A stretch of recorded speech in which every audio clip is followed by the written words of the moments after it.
Jika sudah lengkap seperti ini, dilakukan proses penyimpanan. Coba kita perhatikan data yang akan kita simpan K30 dengan ada 2 rincian biaya. Data-data tadi akan tersimpan di tabel master K30, kemudian 2 baris tadi akan disimpan ke dalam tabel detailnya.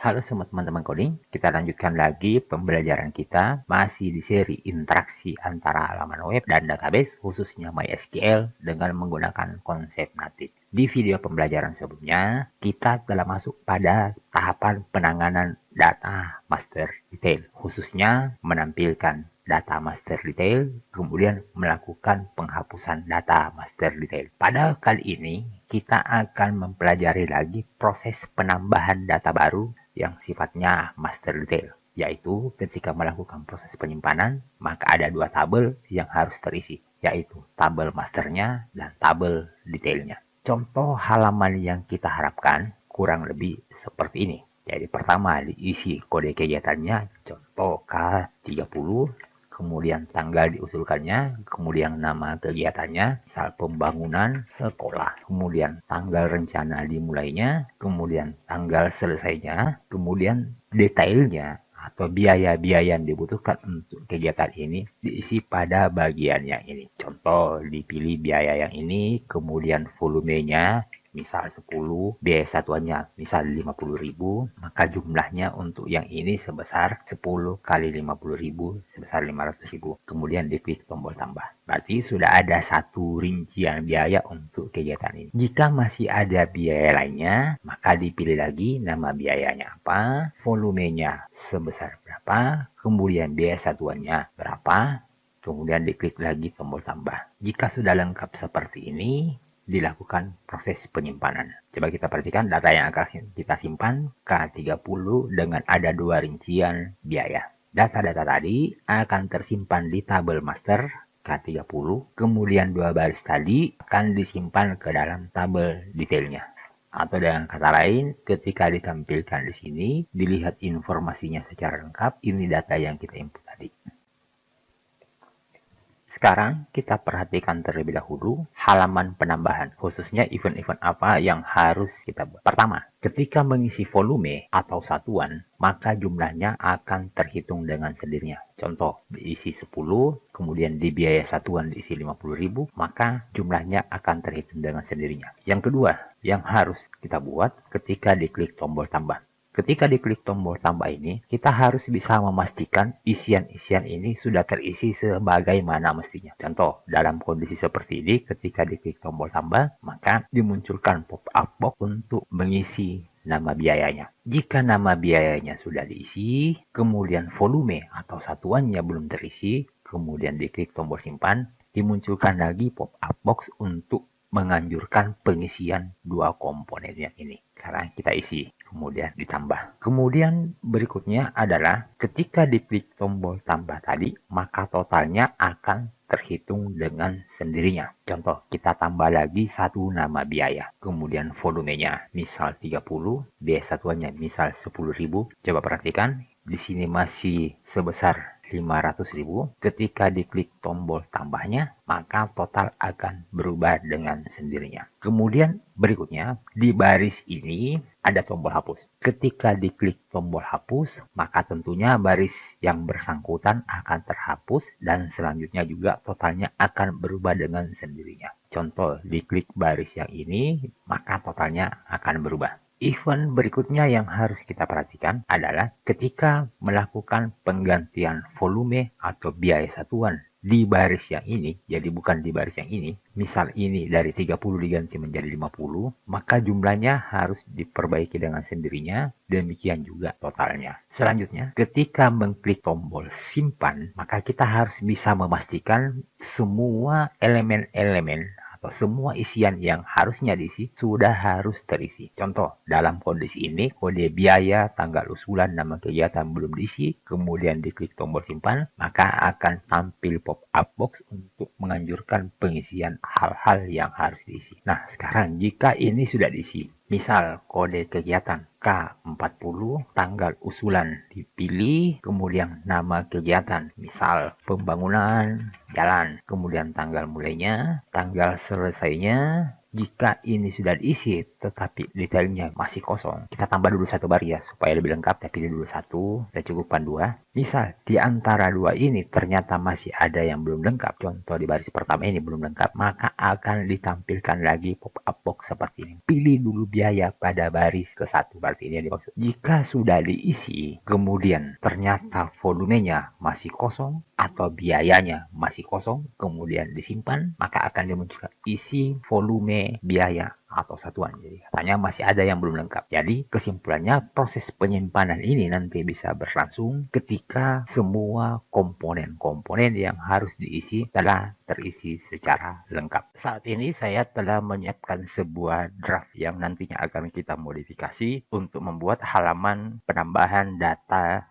master detail. Halaman tersebut saya beri judul tambah kegiatan yang akan ditampilkan tadi ketika mengklik tambah kegiatan di halaman daftar. Nah, sekarang kita lihat terlebih dahulu komponen-komponen apa saja yang ada di halaman ini, khususnya bagian yang ini. Pada file tersebut terdapat sebuah formulir, dan formulir ini actionnya atau data-data yang ada di dalam formulir nanti ini akan diarahkan ke sebuah file yang bernama kontrol tambah kegiatan. Di sini juga telah saya buat sebuah file dengan nama kontrol tambah kegiatan. Dengan metode postnya ke sana adalah di dalam formulir ini seperti biasa kita buat tabel untuk menata agar tampilan halaman entrian ini tertata sedemikian rupa. Elemen-elemen apa yang ada di dalam? Pertama, elemen input. Itu adalah elemen input untuk penginputan kode kegiatan. Di sini saya sudah atur tipenya teks, kemudian name-nya kode X, ID-nya adalah kode ID. Kemudian berikutnya inputan yang kedua yang ini, tipenya date, name-nya TGL usulan, dan ID-nya TGL usulan ID. Ini adalah untuk yang bagiannya ini. Dan seterusnya ke bawah, ini adalah inputan tetap tipe teks. Name-nya adalah nama kegiatan X, ID-nya nama kegiatan ID. Berikutnya lagi adalah inputan tipenya date untuk penginputan tanggal mulainya, name-nya TGL mulai X, ID-nya TGL mulai ID. Dan terakhir adalah elemen input tipenya date, name-nya juga TGL selesai X, dan ID-nya adalah TGL selesai ID. Selain itu, di dalam formulir ini terdapat sebuah tombol dengan name, simpan X, dan value-nya simpan. Itu untuk tombol yang ini. Seperti yang disampaikan tadi, data-data yang ada di dalam formulir tersebut akan dikirim ke dalam file yang bernama kontrol tambah kegiatan. Nanti file kontrol tambah kegiatan ini yang akan melakukan proses penyimpanan ke dalam database. Sekarang kita tes terlebih dahulu tingkat keberhasilan. Apakah ketika diklik tombol simpan ini sudah diarahkan ke file kontrol tambah kegiatan? Untuk sementara di kontrol tambah kegiatan ini hanya menampilkan data-data yang dikirim dari halaman tambah kegiatan. Sekarang kita uji dengan mengklik tombol simpan. Betul, dia sudah mengirim kode X, TGL usulan X, nama kegiatan X, TGL mulai X, TGL selesai X, dan sebuah tombol simpan itu merupakan name dari elemen-elemen yang ada di tambah kegiatan kode X, TGL usulan X, nama kegiatan X, TGL mulai X, dan TGL selesai X beserta tombol simpan. Sekarang kita akan menambahkan tabel di atas tombol simpan. Tabel tersebut akan kita gunakan sebagai tempat menginput data detailnya atau rincian biaya dari kegiatan ini. Jadi tempatnya di sebelum tombol simpan. Ini tombol simpan kita tempatkan di sini. Tapi di atasnya kita buat terlebih dahulu subjudul yaitu rincian biaya. Kita gunakan H3, elemen H3. Teksnya adalah rincian biaya. Kemudian di sini kita buat tabel. Tabelnya ini harus kita perlihatkan garisnya supaya terkesan tabel. Jadi kita tambahkan atribut border cukup 1. Kemudian kita tambahkan juga cell paddingnya agar ada jarak antara garis dengan isi tabelnya. Jadi kita cukup pasang 2. Berikutnya di tabel ini kita buat 3 bagian besar. Yang pertama adalah headernya, kita buat T-head. Kemudian di bagian kedua kita buat T-body. Kemudian di bagian ketiga tfood. Di contoh yang tadi, judul kolom serta tempat mengisi itu ditempatkan di bagian T-head. Ketika isian tersebut diklik tombol tambahnya, isian tersebut di-copy atau di-cloning, kemudian ditempatkan di dalam T-body ini. Kemudian di bagian T-food itu tadi adalah tempat untuk menampilkan totalnya. Jadi di T-head-nya ini akan dibuat 2 baris. TR yang pertama itu adalah TR untuk judul kolomnya. Tadi di judul kolomnya ada 5 kolom, nama biaya, volume, biaya satuan, jumlah, dan kolom terakhir adalah tuh. Kita gunakan TH ya, supaya lebih tebal, sebanyak 5. Di yang pertama, nama biaya, kemudian berikutnya volume, berikutnya lagi adalah biaya satuan, kemudian kolom berikutnya jumlah, dan kolom terakhir tools. Baris kedua yang ada di TH itu adalah tempat menginputnya. Jadi kita tambah lagi 1 TR. Kalau yang ini tidak usah kita buat TH, tapi cukup TD, tentunya sebanyak 5 juga. Di TD yang pertama, itu adalah pilihan nama-nama biayanya yang ditampilkan dengan elemen select. Nah, di elemen select ini, di dalamnya kita buat option. Salah satu optionnya yaitu tulisan pilih titik-titik. Value-nya adalah cukup garis datar seperti ini. Nah, nanti pilihan berikutnya kita lengkapi. Kita lompat ke TD yang kedua. TD yang kedua itu adalah tempat menginput volumenya. Itu kita menggunakan elemen input bertipe teks. Kemudian di TD ketiga adalah tempat penginputan biaya satuan. Kita buat juga dengan menggunakan elemen input yang tipe teks. Di TD yang berikutnya itu adalah untuk menampilkan jumlah hasil perkalian antara volume dan biaya satuan. Itu kita gunakan juga input teks, dan yang di terakhir itu adalah sebuah tombol yang tadinya bertuliskan tambah. Ini kita tidak menggunakan input tipe submit, tapi button bertipe button juga.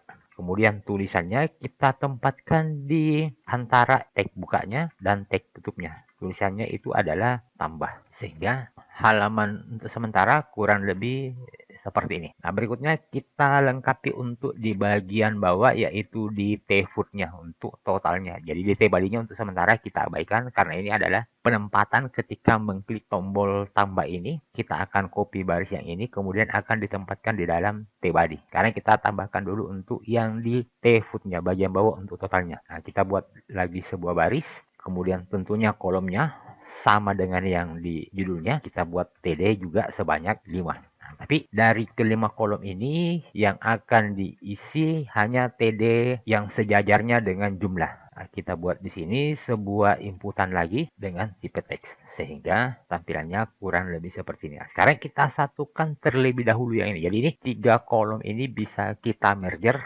menjadi satu. Jadi kolom pertama, kedua, ketiga ini kita merger. Cara melakukan merger di sini kita bisa tambahkan call span 3. Artinya TD ini setara dengan 3 kolom. Kolom yang ini, kedua dan ketiganya sudah bisa dihilangkan, sehingga hasilnya seperti ini. Kemudian berikutnya, head-nya kita beri warna seperti yang kita lihat di contoh tadi. Filenya kita beri border background color. Background color kita beri warna ini yang aqua. Coba kita lihat. Oke, sudah berubah. Kemudian berikutnya volume, biaya satuan, dan jumlah. Alangkah bagusnya ketika tampil pertama seperti ini sudah ada tampilan nilai bernilai 0. Jadi kita tambahkan value-nya. Value 0. Demikian juga untuk yang biaya satuan. Kemudian berikutnya adalah jumlah, sehingga ketika tampil pertama seperti ini sudah ada nilainya masing-masing 0. Selanjutnya kita tambahkan pilihan di sini. Pilihannya ini kita ambil dari database dari tabel biaya ini. Nah, karena akan mengambil data dari database, maka halaman ini harus memiliki koneksi ke database. Jadi di atas kita buat terlebih dahulu koneksinya. Tentunya kita buka tag PHP-nya. Tag PHP, jangan lupa pasang dulu tutupnya supaya tidak kelupaan. Kita buat sebuah variabel koneksi yang merupakan hasil pembuatan MySQL connect. Ingat argumennya yang pertama hostnya, localhost. Parameter kedua adalah usernya, root. Parameter ketiga passwordnya masih kosong. Dan parameter terakhir adalah database-nya, nama database-nya anggaran. Kemudian kita membuat perintah SQL untuk mengambil data dari tabel biaya. SQL select bintang from biaya. Kemudian kita meminta bantuan MySQL untuk melakukan pengambilan data menggunakan koneksi tadi. Datanya kita simpan di variabel data biaya. MySQL query, silakan gunakan koneksi yang sudah kita buat di baris sebelumnya. Ambil data dengan menggunakan variabel SQL yang ada di baris sebelumnya juga. Sehingga di variabel ini sudah terdapat data-data yang bersumber dari tabel biaya. Berikutnya kita tampilkan di option yang sudah disiapkan tadi yang ada di kolom pertama ini. Di sini jadi kita tambahkan option sesuai dengan data yang ada di variabel data biaya tadi. Seperti biasa kita menggunakan proses while. While adalah PHP, jadi kita buka tag PHP-nya. Kemudian while kita beri variabel baris biaya itu adalah hasil MySQL fetch array dari variabel data biaya. Yang akan dilakukan selama melakukan proses pengulangan adalah membuat option. Option teks yang kita tampilkan yang ngambilnya dari variabel baris biaya. Karena menampilkan variabel, maka kita buka PHP echo dari baris biaya, kolom nama biaya. Kemudian value-nya ini sama, ngambil dari kode biaya. Ini isinya adalah kode biaya. Nah, sekarang kita lihat apakah sudah bisa menampilkan pilihan. Oke, ini sudah bisa menampilkan pilihan-pilihan biaya yang asalnya dari tabel biaya. Berikutnya kita akan membuat event untuk menghitung jumlah. Event tersebut akan dijalankan ketika melakukan pengisian di volume atau melakukan pengisian di biaya satuan. Jadi ketika diisi volumenya, diisi biaya satuannya, maka dihitung jumlahnya. Oleh karena itu, elemen ini, dan elemen ini harus diberi ID. Ini adalah elemen untuk penginputan volume. Kita beri ID. ID-nya coba kita beri nama volume ID. Kemudian biaya satuan diberi juga ID. Volume ID-nya adalah kita beri nama biaya satuan ID. Demikian juga jumlah diberi ID. ID-nya adalah jumlah ID. Kemudian berikutnya kita buat script-nya. Oke, di script ini saya harap kalian sudah mengikuti beberapa video pembelajaran sebelumnya yang membahas tentang JavaScript. Kita buat sebuah function untuk menghitung jumlah. Anggaplah nama function yang kita buat namanya adalah hitung jumlah header. Nah, yang akan kita lakukan di sini, kita buat dulu sebuah variabel untuk mengambil nilainya volume. Volume dokumen get element by ID, volume ID. Yang kita ambil dari elemen tersebut adalah value-nya. Berikutnya kita mengambil juga biaya satuan. Biaya satuan itu ambil dari elemen yang ber-ID biaya satuan ID. Kemudian kita hitung jumlahnya. Jumlah sama dengan volume dikali dengan biaya satuan. Kemudian jumlah ini yang merupakan hasil perkalian kita tampilkan di dalam dokumen lagi. Dokumen elemen yang ber-ID jumlah ID, value-nya adalah jumlah. Jumlah yang dimaksud di sini adalah jumlah yang merupakan hasil perkalian. Function ini akan dijalankan ketika volume atau biaya diganti nilainya. Jadi di sini kita buat eventnya lagi, tambahkan event on change, artinya ketika elemen ini diganti nilainya, silakan jalankan fungsi yang bernama hitung jumlah header yang dibuat tadi. Nah, hal yang sama, event ini kita buat di biaya satuan. Jadi ketika volume diganti nilainya, maka dijalankan fungsinya. Ketika biaya satuan diganti nilainya, maka fungsi tersebut berjalan juga. Nah, sekarang coba kita tampilkan. Kita tes. Kemudian kita isi volumenya 10, 20. Oke, jumlahnya sudah muncul. Nah, itu kira-kira cara membuat eventnya.